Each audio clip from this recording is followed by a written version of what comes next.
Jangan lupa like, comment, and subscribe channel YouTube TVRI Bengkulu dan nyalakan lonceng notifikasinya.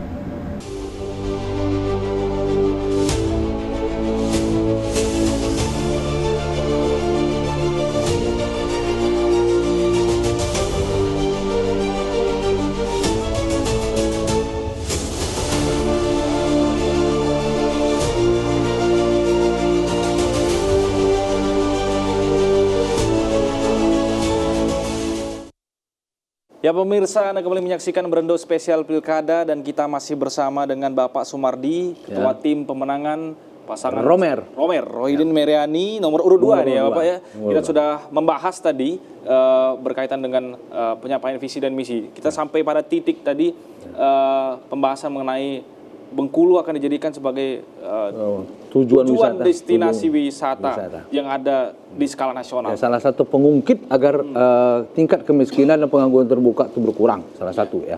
Oke, sehingga itu dirasa penting untuk Oke. Ya. Apa yang menjadi penyebab utama kalau Bapak analisa Bengkulu ini belum terlalu dikenal destinasi wisatanya? Apakah karena memang potensinya kurang kah? Apa karena pemberdayaan di tingkat desanya kurang kah? Atau karena apa destinasi wisata yang ada di Provinsi Bengkulu ini belum dikenal secara nasional? Ya sebenarnya kalau dari segi potensi wisatanya kita cukup terkenal. Sebenarnya mulai dari kelahiran ibu negara itu Ibu Fatmawati kan lahir di Bengkulu dan orang Bengkulu. Ya. Artinya dari sejarah wisata heritage itu sebenarnya udah termasuk Benteng Merboro sendiri ada di kita kan. Tetapi karena Bengkulu ini bukan daerah perlintasan, sehingga tidak menjadi tempat persinggahan dan tujuan orang. Nah, tapi kalau daerah misalnya daerah itu perlintasan, kemudian daerah memang sudah ekonominya sudah maju dan mapan, mungkin sudah menjadi tujuan wisata. Nah, sekarang kita ciptakan agar gula itu ada, agar dia tuh orang tuh mau ke Bengkulu. Ini kita ciptakan. Itu kita ciptakan. Sekarang kemarin-kemarin itu bukan berarti tidak ada, potensinya sangat kuat. Pertama orang mau lihat di mana sih rumahnya Ibu Fatmawati yang diwakilkan Ibu pahlawan negara. Ya. Nah, kemudian di mana sih Benteng Marlborough yang dulunya itu adalah Inggris kemudian tukar sama Singapura. Coba kita sekarang arti narasinya, nah, kemudian kemasannya, dan yang perlu kita tingkatkan lagi saya bilang tadi.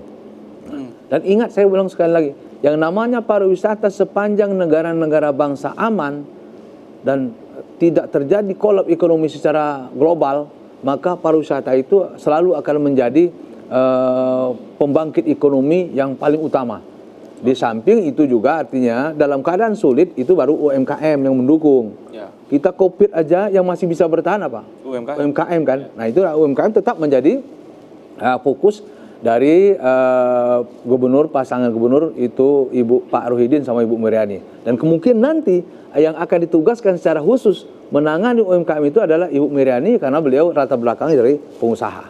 Nah, itu yang kita canangkan yang akan datang. Nah, itu bilang tadi setelah pariwisata itu baik kabupaten maupun kota yang kita termasuk Pantai Panjang sudah kita bangun sedemikian rupa, kemasannya itu kita melestarikan budaya, menjaga sejarah dan melestarikan sejarah. Dan kita selalu bercirikan Bengkulu.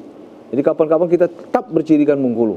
Sehingga orang lihat beda antara Bali dan Bengkulu. Oh Bengkulu begini, adat istiadatnya begini, pakaian pengantinnya begini, adat istiadatnya begini. Nah, ini yang kita kemas sedemikian rupa sehingga orang tertarik untuk. Belum puas rasanya orang wisata, baik luar negeri maupun dalam negeri. Ini kalau belum melihat Bengkulu, belum melihat Pelabuhan Bayi Bengkulu misalnya gitu. Ini yang kita ciptakan sedemikian rupa dalam 5 tahun kepemimpinan beliau pada periode kedua nanti. Tadi disadari bahwa secara geografis Provinsi Bengkulu ini bukan jalur perlintasan. Bukan. Sehingga dia orang kalau tujuannya bukan ke Bengkulu ya nggak akan ke Bengkulu. Nggak akan ke Bengkulu. Bukan lewat Bengkulu. Nah ini upayanya apakah memang lebih meningkatkan sektor pariwisata sehingga orang memang dengan sengaja datang ke Provinsi Bengkulu atau memang ada upaya untuk mengakali jalur perlintasan dalam tanda kutip? Ada dua-duanya.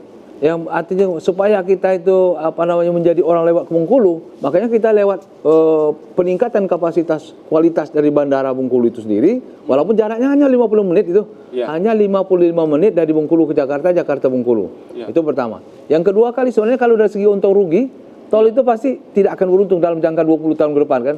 Tapi salah satu pengungkit ekonomi Bengkulu itu baru kita ciptakan. Jadi pengungkitnya harus kita ciptakan. Diciptakanlah jalan tol itu. Kalau misalnya untung dalam bidang 10 break even point belum mungkin dong. Oke. Tapi dengan tol itu pengungkit ke kenapa? Barang dan jasa dari Bengkulu maupun ke Palembang maupun ke daerah-daerah lain untuk ngangkut barang dan jasa itu ke Pulau Bayi lebih berfungsi dan ekonomi lain lebih efisien. Gitu. Karena itu akses utama.